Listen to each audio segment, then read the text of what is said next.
आखिरी ये आशिकी गुस्ताखी ये आशिकी बेवफाई ये आशिकी बेखौफी ये आशिकी।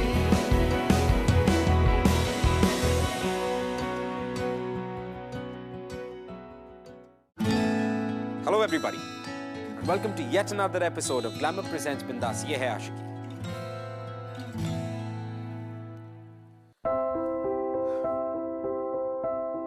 You know, जिंदगी में फैमिली और सोसाइटी के अलावा भी एक चीज बहुत इंपॉर्टेंट होती है और वो होती है आपकी इनर वॉइस, आपकी कॉन्शियस वॉइस, अंदर की आवाज जिसे हम कहते हैं। अब जो इंसान वक्त रहते इस अंदर की आवाज को सुन ले और पहचान ले, बस उसे अपनी जिंदगी का मकसद, पहचान और अपना सोलमेट सब कुछ मिल जाता।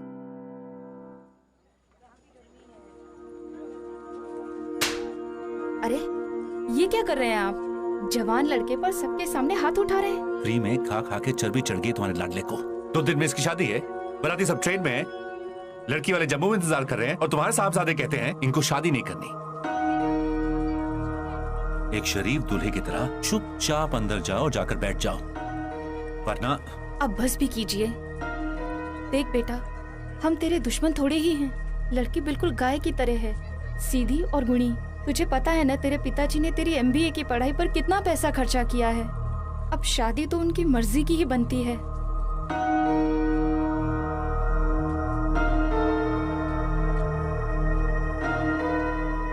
ऋषि वाराणसी में पैदा हुआ, वहीं पला बड़ा, लेकिन उसने MBA की डिग्री वाराणसी से बाहर जाकर की। लेकिन मेरा सवाल यह है कि ये MBA की डिग्री का फायदा क्या हुआ? क्योंकि उसके पिता का उसके ऊपर अपने फैमिली बिजनेस को संभालने का प्रेशर हमेशा से बना रहा, बिना ये जाने या ये समझे कि ऋषि खुद क्या करना चाहता। उसे हमेशा से मजबूरन अपने पिता की हर चॉइस को अपनी चॉइस बनाना पड़ा। अब ऐसे में किसी का दम कैसे नहीं घुटेगा?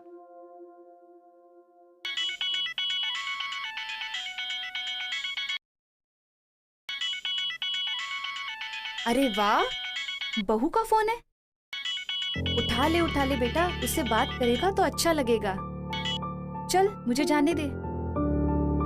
हेलो ऋषि जी। ऋषि जी आप सुन रहे हो ना? हाँ स्वाति, सुन रहा हूँ, बोलो। ऋषि जी ये क्या है? शर्माने का हक तो सिर्फ दुल्हन को होता है ना, और आप दुल्हा के शर्मा रहे हो। मैं बाद में बात करता हूँ। ऋषि जी बात कीजिए ना। मैंने ना स्पेशली आपके लिए कमल ककड़ी की पकौड़ियाँ बनानी सीखी हैं, सिर्फ और सिर्फ आपके लिए। बात कर। अंदर जाओ।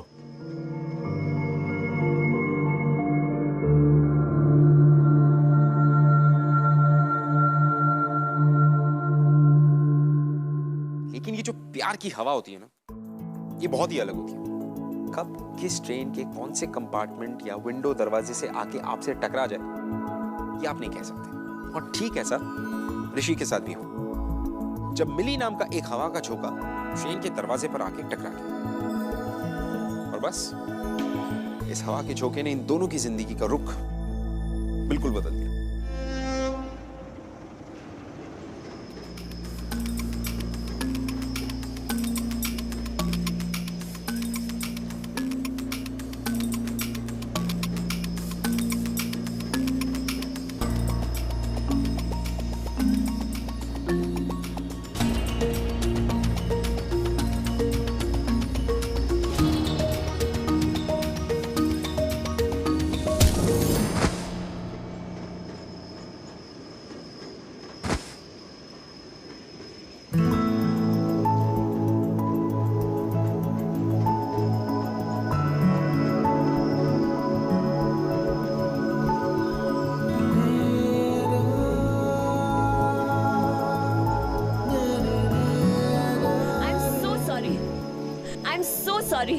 सॉरी, आपको लगी तो नहीं ना no it's okay, no problem. आप उतरने वाले थे। कम मैं आपकी हेल्प करती हूँ। अरे उतर जाओ, नो उतर जाओ। अरे who are you mad? Train कितनी फास्ट है, मैं उतरूंगा तो मैं मर जाऊंगा। अरे फास्ट नहीं है, बहुत स्लो है। मैं तो आराम से उतर जाती हूँ यहाँ से। उतर जाओ। अरे नहीं, बातों से इतनी ओवर कॉन्फिडेंट लग रही हो जैसे कोई डेली पैसेंजर हो, और तुम्हें देख के लग नहीं रहा कि तुम ट्रेन में ट्रैवल करने वालों में से हो।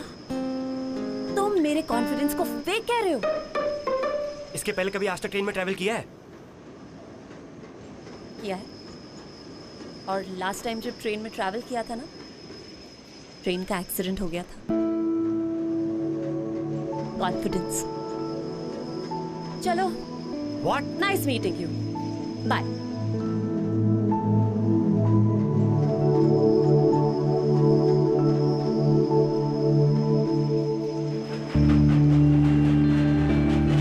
ऋषि का मन तो यूं कर रहा था कि वो ट्रेन से कहीं कूद जाए, क्योंकि वो नहीं चाहता था कि उसके पिता उनकी पसंद की कोई लड़की को उसकी जिंदगी पे ऐसे ही थोप दे।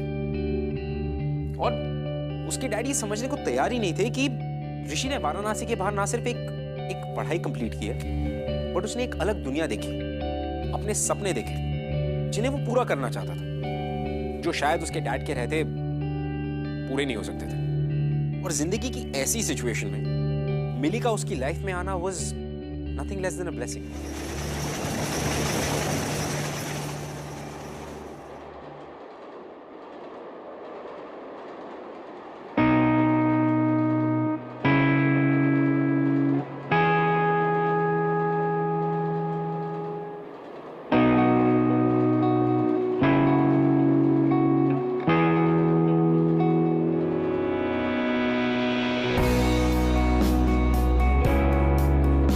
अरे ले बेटा। जीजी तुम लेट जाओ, लगता है तुम बहुत थक गई हो। नहीं, हम यहाँ बैठे ही ठीक हैं। लेटने के लिए ऊपर की सीट पर जाना होगा। दरअसल हमारे जोड़ों में बहुत दर्द है। ऊपर जाने की क्या जरूरत है? हम यहीं कुछ एडजस्ट कर लेते हैं, आप नीचे लेट जाओ। नहीं, कोई जरूरत नहीं है मेहमानों को परेशान करने की। अगर आप ऊपर नहीं जा सकती तो चुपचाप यहाँ बैठे रहिए। आंटी, आंटी आप एक काम करिए, आप मेरी सीट पे आ जाइए। मुझे कोई प्रॉब्लम नहीं ऊपर जाने में। आइए। हमें किसी अजनबी से कोई मदद नहीं चाहिए। ओह, हेलो अंकल, मेरा नाम मिली है। नमस्ते नमस्ते नमस्ते नमस्ते। अब हम अजनबी नहीं है। आंटी आ जाइए। चुपचाप यहीं बैठे रहिए। अरे आप ऐसे कैसे कह सकते हैं आंटी को? उनकी मर्जी, वो जहाँ चाहे वहाँ बैठ सकती है। आप जबरदस्ती कैसे कर सकते हैं उनके साथ? तुम शांत हो जाओ बेटा। अब हम यहाँ अपनी मर्जी से ही बैठे हैं। आंटी यू नो व्हाट, ये आपका जो नजाकत भरा रूप है ना, सीधा साधा अंकल की हर बात मानने वाला, इसी की वजह से वो आपका फायदा उठाते हैं। आप मुझे एक बात बताइए, करवा चौथ वाले दिन अगर अंकल आपको बोलेंगे आज मून नहीं है, आज सन मून है, तो आप सन को देख के करवा चौथ का फास्ट तोड़ देंगी? नहीं ना? नहीं। सेल्फ रिस्पेक्ट की भी तो कोई बात होती है ना aunty. This is not fair, ये बहुत गलत है। अगर आपको यहाँ पे आके बैठना है, आप बैठ सकती है। आप अंकल को क्यों पूछ रही है? आइए आइए।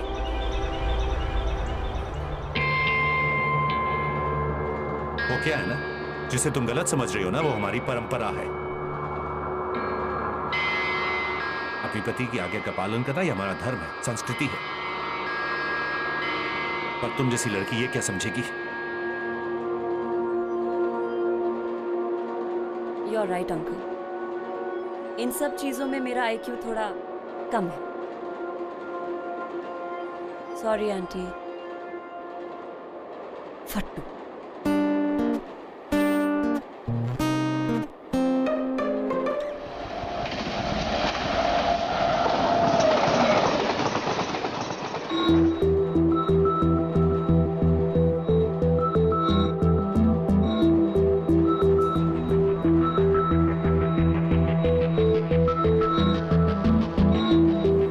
जीजा जी आप तो कह रहे हैं वेडिंग में जा रहे हैं।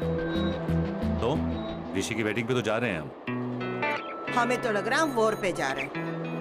अभी भी अगर नाच गाना नहीं हुआ या ढोलक शोलक नहीं बजे ना, तो हम अपने मुंह पर पट्टी चिपका के बैठ जाएंगे। शीला, ज्योति, बेटा उठ जा। शीला आंटी को बैठने दे। यहाँ बैठो। ज्योति, तुम ढोलक लेकर आओ। यहाँ आ जाओ। कुछ नाच गाना होना चाहिए, शादी ब्याह में जा रहे। मुंह लटका के बैठा हुआ है। आंटी, आंटी मेरे पास एक आइडिया है।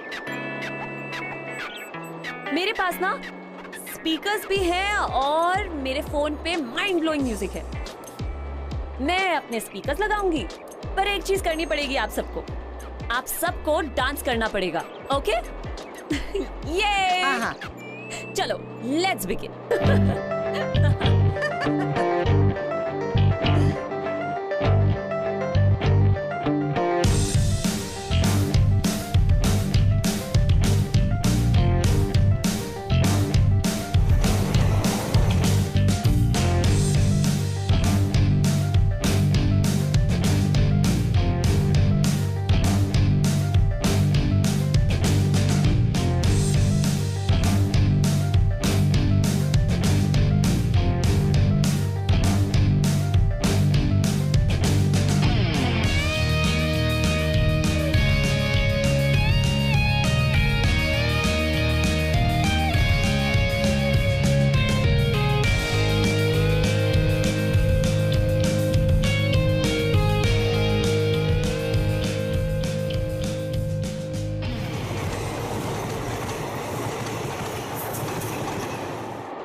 Oops, ouch.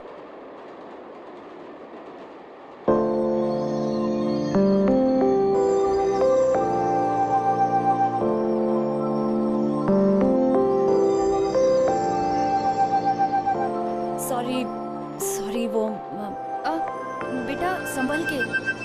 हाँ सॉरी वो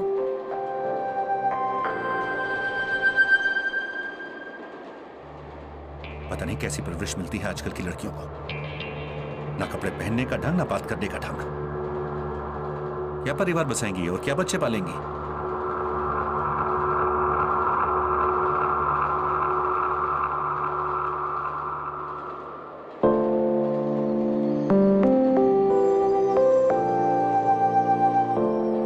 जिंदगी को जीना है तो वो करो जो तुम्हारा दिल कहता है, ना कि तुम्हारे पापा।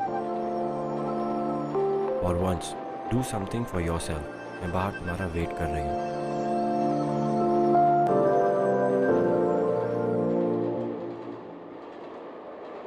आप लेंगी?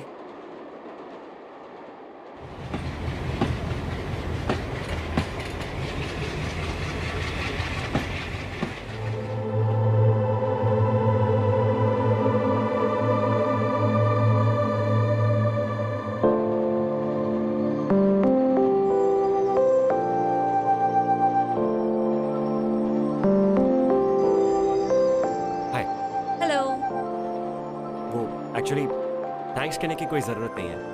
कोई भी अगर अच्छा इंसान होता तो उस समय वही करता जो मैंने किया। Thank you. तुम्हें ऐसा लग रहा है मैंने तुम्हें थैंक यू कहने के लिए बुलाया। सॉरी। वैसे क्या देखा तुमने? एक्चुअली हम दोनों इतने पास थे ना एक दूसरे के, कुछ देखने का मौका ही नहीं मिला। Bad luck. Bad luck? You are such a cheapster. तुम्हारे साथ डांस किया, तुम्हारी गोद में गिरी, उसका तुम ये मतलब निकाल रहे हो, राइट? Anyway thank you. वो आज तुमने मेरी मॉम को जो सपोर्ट करा मेरे डैड के सामने। वैसे ये तुम्हारा काम था, you know that, right? I know. तुमने अपनी शक्ल देखी है? ऐसा लगता है प्रेशर कुकर है जिसके अंदर बहुत कुछ पक रहा है लेकिन सीटी नहीं बज रही। अपने आप को चेक करा लो, नहीं तो ब्लास्ट हो जाओगे एक दिन। तो क्या करूं यार, मेरी जिंदगी तुम्हारी जैसे बिंदास नहीं है ना। ऐसे पेरेंट्स जो मिलके जो समझने के लिए तैयार ही नहीं है। शादी, सांस, सब उनकी मर्जी से लेना पड़ रहा है। मेरा दम घुट रहा है। एग्जैक्टली यही चीज जाके कह दो अपने मम्मी पापा को। अभी देखो कैसे सब कुछ बोल रहे हो मेरे सामने। तुम्हें उनको जाके बताना पड़ेगा कि तुम क्या चाहते हो। ये तुम्हारी ड्यूटी है। मुझे देखो, 2 महीने की छुट्टियां लेके जा रही हूँ मैं पठानकोट विशाल के साथ छुट्टियां मनाने। एंड लुक एट यू, तुम हो ही फट्टू। और अगर फट्टू नहीं हो ना तो जाके कह दो अंकल को कि तुम ये शादी नहीं करना चाहते। सिंपल। लिसन, मैं फट्टू नहीं हूँ। मैं अपने डैड की रिस्पेक्ट करता हूँ, उनकी इज्जत करता हूँ।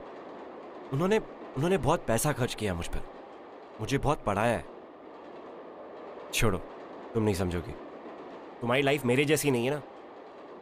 तुम्हें ऐसे पेरेंट्स जो दिए जिनके पास तुम्हारे लिए टाइम ही नहीं है। एकदम खुली आजादी, खुले पैसे, सब कुछ देके तुम्हें छोड़ दिया। तुम्हारी गलती नहीं है। ठीक कह रहे हो तुम। मेरे पेरेंट्स के पास मेरे लिए कोई टाइम नहीं है, क्योंकि मेरे पेरेंट्स तो इस दुनिया में है ही नहीं।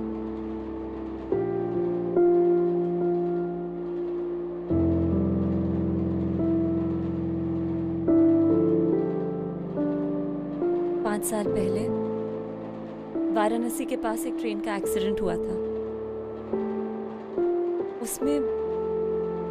उसमें मेरे पेरेंट्स की डेथ हो गई। और हाँ, तुमने खुले पैसे की बात भी बिल्कुल सही की। गवर्नमेंट ने दिए थे 6 लाख मरे हुए लोगों के लिए और 3 लाख इंजर्ड लोगों के लिए। तो मेरे पास 12 लाख है मम्मी पापा की डेथ के, और 3 लाख मुझे मिले थे क्योंकि मुझे भी थोड़ी इंजरी हुई थी। उनके चले जाने के बाद फिलहाल मैं अपनी कजन सिस्टर और उसके हस्बैंड के साथ रहती हूँ।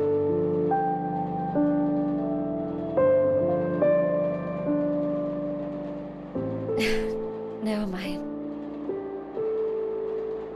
Listen, अब जो मैंने तुम्हें बता दिया कि मैं रिच हूँ, मेरे पीछे मत पड़ जाना, okay? See you.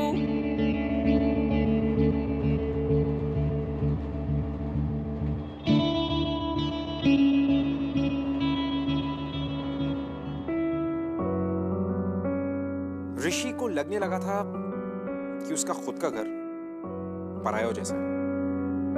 He felt like an outsider. लेकिन इसके साथ साथ उसे ये भी लगने लगा था कि उसने कहीं ना कहीं अपनी जिंदगी जी ना। अब वो अपने पेरेंट्स के लिए एक आदर्श बेटा जरूर था, पढ़ाई में भी अव्वल था, लेकिन फिर भी इस सब के बाहर भी एक अलग और एक बड़ी दुनिया थी जिसे वो देखना चाहता था, महसूस करना चाहता था।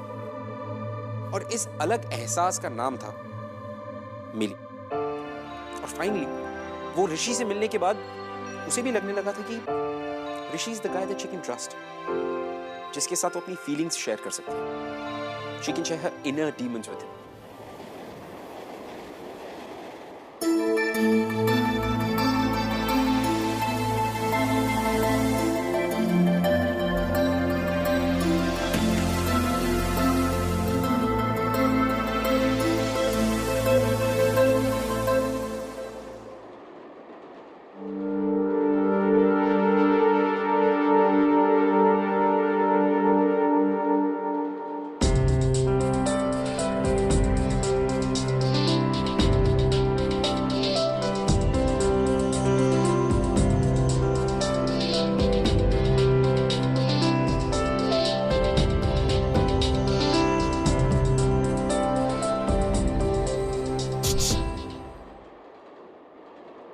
हाँ, फोन।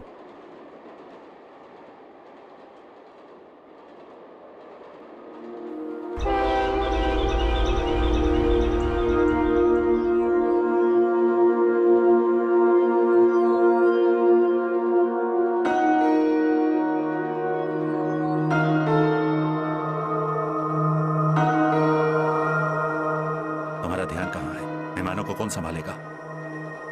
पापा, बस मैं सबको पानी पिलाने जा देखो, उस मुंहफट लड़की से जितना दूर रहो ना, उतना ही अच्छा है। ऋषि, तुम जानते हो मेरा बिजनेस अच्छा नहीं चल रहा है, और तुम्हारे ससुराल वाले से जो मुझे 10 लाख मिलेंगे, मुझे उसकी कितनी जरूरत है तुम जानते हो, है ना?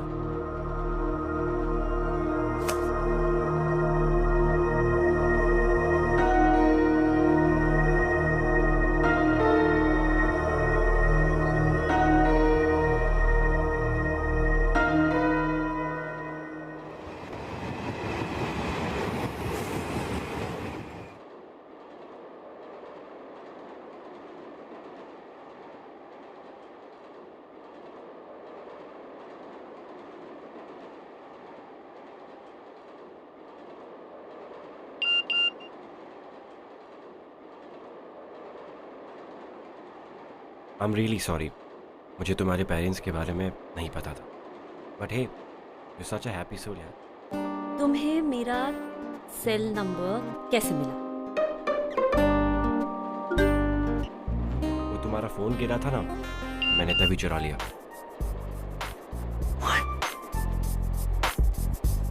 वाह वाह, आई एम इम्प्रेस. डेयरिंग का कीड़ा है तो सही तुम्हारे अंदर, बस अब बाहर आना बाकी है.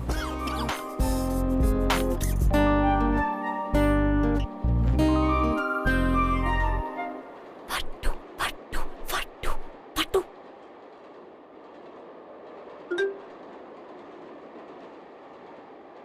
फट्टू, कभी तो जिंदगी में बहादुर बनोगे.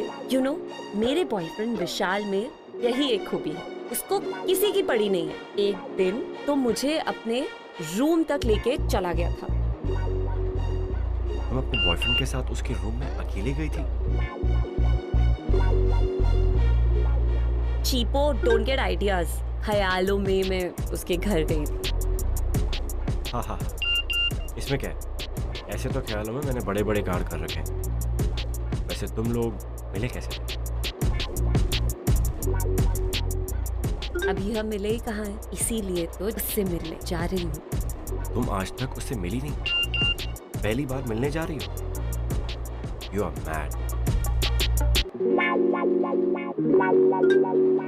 12 बजे मिल सकते हो, जब सब सो जाएंगे.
ये है मेरा सच ऋषि. इसीलिए मैं आज तक किसी लड़के के कमरे में नहीं गई, और शायद कहीं ना कहीं मैं भी एक फट्टू हूँ. ट्रेन एक्सीडेंट की इंजरी पे ये दाग मुझे मिला था. ये दाग शायद जिंदगी भर मेरे साथ रहेगा. ऋषि, ये जो दाग है ना, ये मेरी बॉडी पर नहीं, मेरी आत्मा पर लगा है.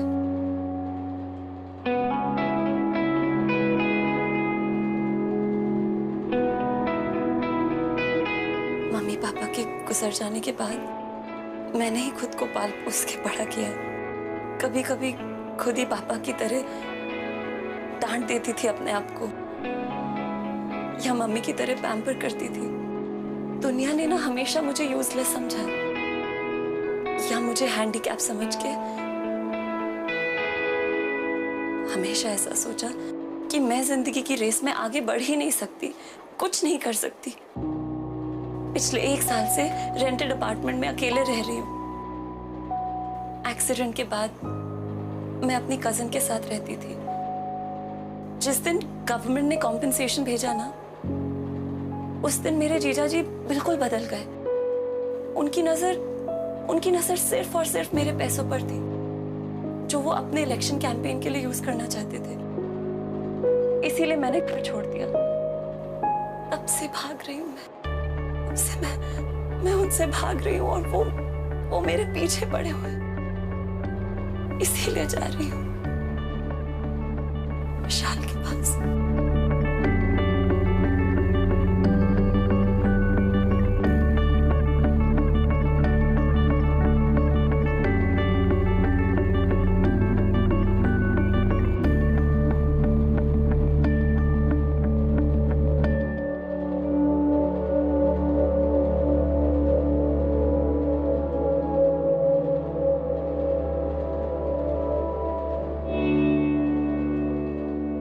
एक बात पूछूं? पूछो। जिस दाग को तुम पूरी दुनिया से छुपाते आ रही हो, आज वही दाग एक अजनबी मुझे कैसे दिखा दिया? पता नहीं, शायद कुछ सवालों के जवाब नहीं होते। एनीवे, मुझे जवाब मिल गया। एक बात बताऊं? वैसे तुम इस दाग के साथ और भी और दिखती हो।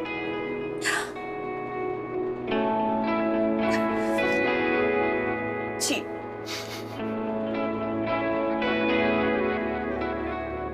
अब और क्या कहूं तुम्हें? एक तरफ तुम इतनी मैच्योर्ड हो, इतनी सेंसिबल हो, लेकिन उसके बावजूद भी तुम अपने बॉयफ्रेंड विशाल मतलब एक अजनबी से मिलने जा रही हो, उसके साथ रहने जा रही हो जो तुम्हारा सिर्फ एक ऑनलाइन फ्रेंड है। तुम उसको जानती तक नहीं हो। व्हाई? तो मैं क्या करूं? पता है क्या, सबसे पहले तो अपना ये रोना बंद करो, वरना ना मैं तुम्हें नाम दे दूंगा, रोंदू मर।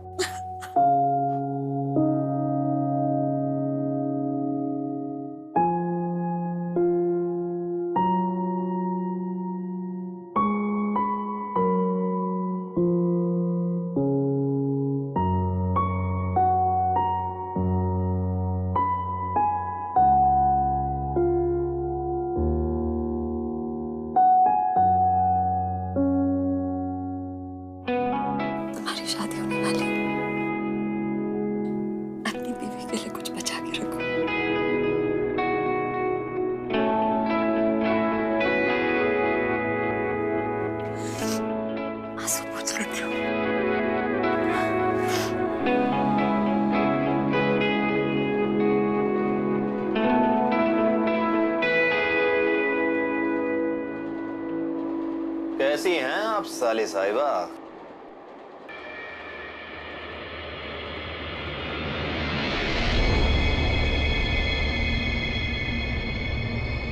मेरे पीछे क्यों पड़े हुए? अब हमें इस तरह तुम्हारे पीछे भागना कोई अच्छा थोड़े ना लगता।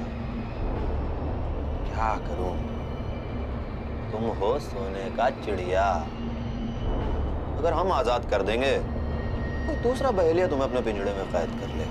प्लीज प्लीज ऐसी बातें करना बंद कीजिए। कम से कम दीदी के बारे में सोचिए। अरे कमाल कर रही हो, इसे हम केवल अपने लिए नहीं कर रहे हैं, अरे दीदी के लिए भी तो कर रहे हैं ना। देखो देखो, हमें इलेक्शन जीतने के लिए चाहिए पैसा, जो हमारे पास। अगला स्टेशन है पठानकोट, वहां से हम सीधे वाराणसी जाएंगे। तो अपने अकाउंट से निकाल कर पैसे दे दो बस। उसके बाद जहां जी करे जाओ। फिर जीजा भी खुश, साली भी खुश। ये क्या हो रहा है? ओ हीरो, तू जहां खड़ा है ना वहीं खड़ा रहे, चुपचाप। तूने जरा सा भी हिलने की कोशिश की ना, तुझे चलती ट्रेन से उठाकर बाहर फेंक देंगे, समझ में आया? हाँ, तो क्या कह रहे थे? जिनके आगे जी, जिनके पीछे जी, जिनके आगे पीछे जी जी, ये हमारी साली है, हम इनके जीजा जी।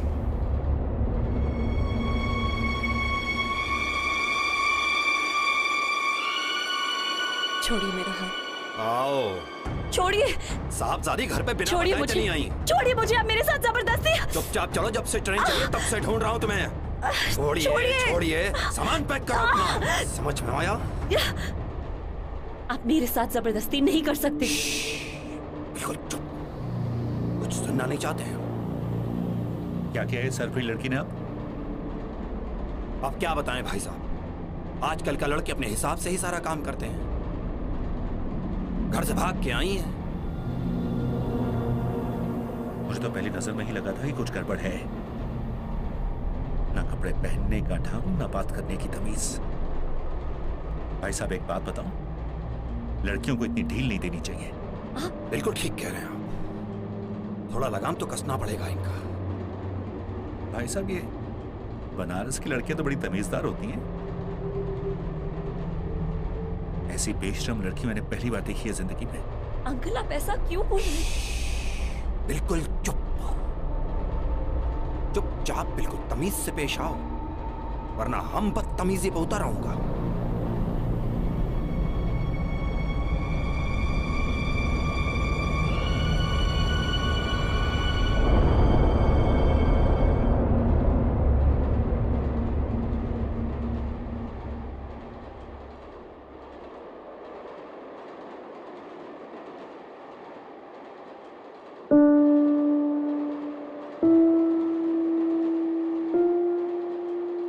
बजंग, अपना सामान उठाकर लाओ।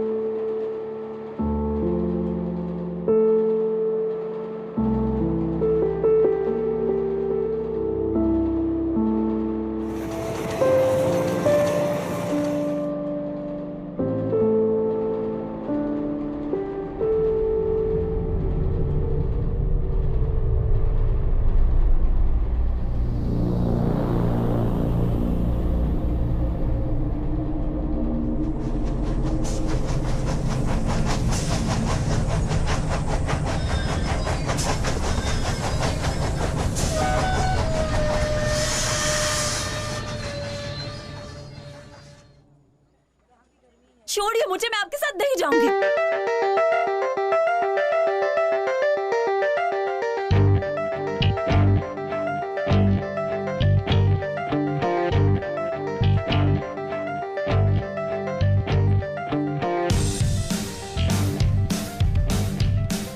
छोड़िए मुझे, आप ऐसे जबरदस्ती नहीं कर सकते मेरे साथ। Please somebody help। विशाल, मिली? विशाल छोड़िए। नहीं, आप विशाल को क्यों मार रहे हैं? विशाल ने आपका क्या बिगाड़ा है? नहीं,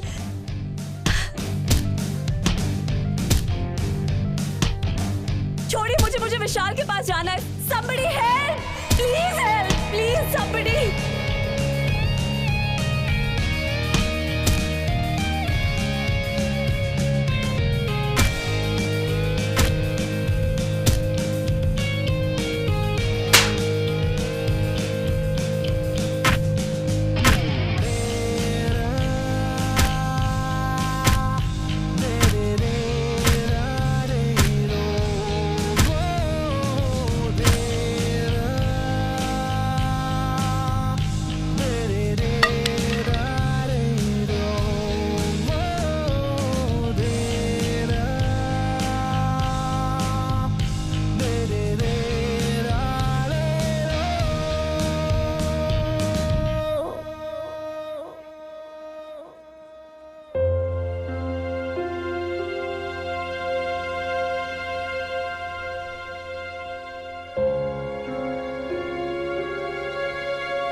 तुम्हारे ससुराल वाले से जो मुझे 10 लाख मिलेंगे, मुझे उसकी कितनी जरूरत है तुम जानते हो।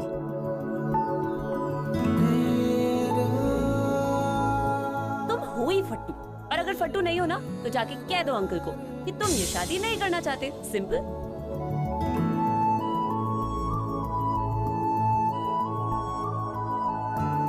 फट्टू फट्टू फट्टू।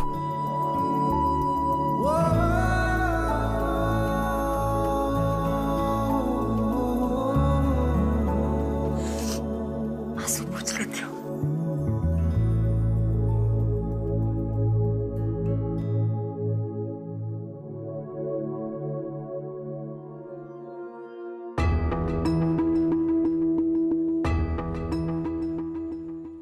हाय हाय, हाँ हाँ हाँ। देखो कुछ गड़बड़ मत करना, तुम्हारे ऊपर बहुत खर्चा किया मैंने, सब वसूलने का वक्त आ गया, समझे तुम? नमस्कार नमस्कार नमस्ते। नमस्कार। नमस्ते। अरे नहीं नहीं, ये सब की क्या जरूरत है?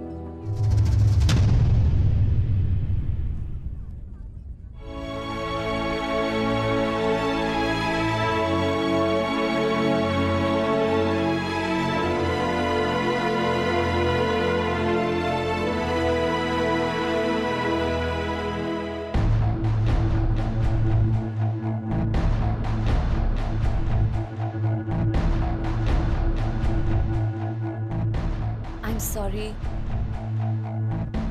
आई थिंक मैं जो बोलने वाली हूँ वो आप लोगों को बहुत गलत लगेगा। अगर एक दूल्हे को शादी के मंडप से उसकी गर्लफ्रेंड भगा के ले जाए तो वो तो गलत ही होगा ना। अंकल ये आपकी बेटी को कभी खुश नहीं रख पाएगा। You will never be happy with him. In fact शादी के बाद तो ये खुद भी खुश नहीं होगा। Because the truth is, ये मुझसे प्यार करता है।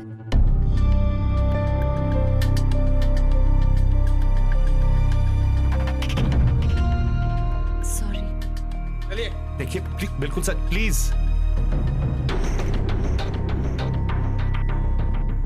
अंकल देखिए,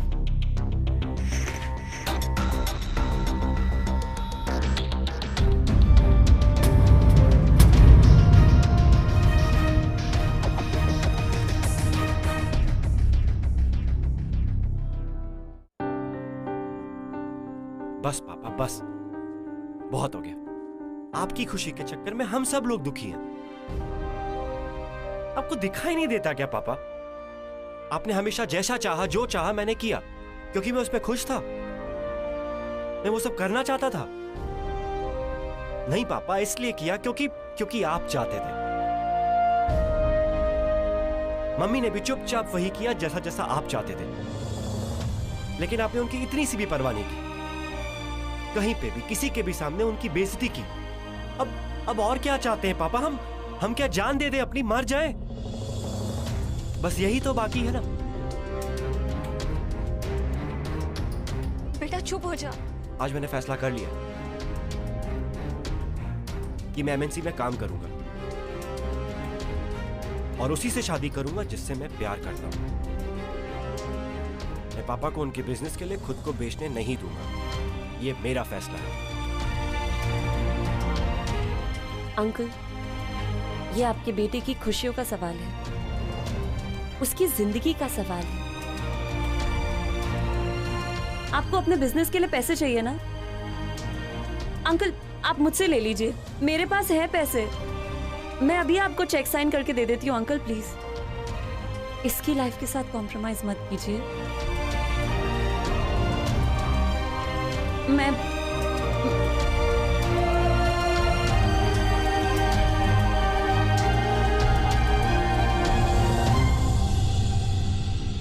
बेटा आज नहीं तो कल ये तो होना ही था, और तेरे पापा वो भी मान जाएंगे।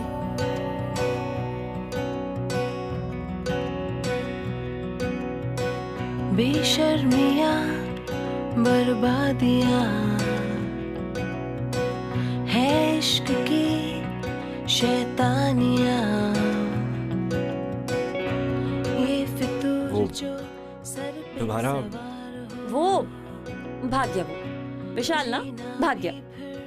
क्यों? लड़ाई देख के डर गया क्या?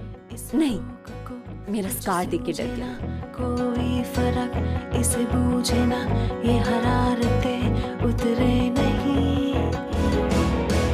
है बावरी ये आशिकी, थैंक यू।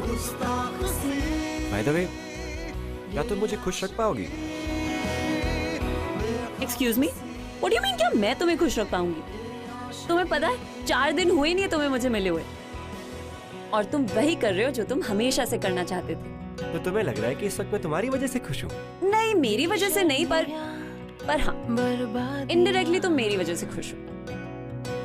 है इश्क की शैतानियां, इस रोक को कुछ सूझ। अरे बाय द वे, तुमने मुझे अभी तक अपना नाम नहीं बताया।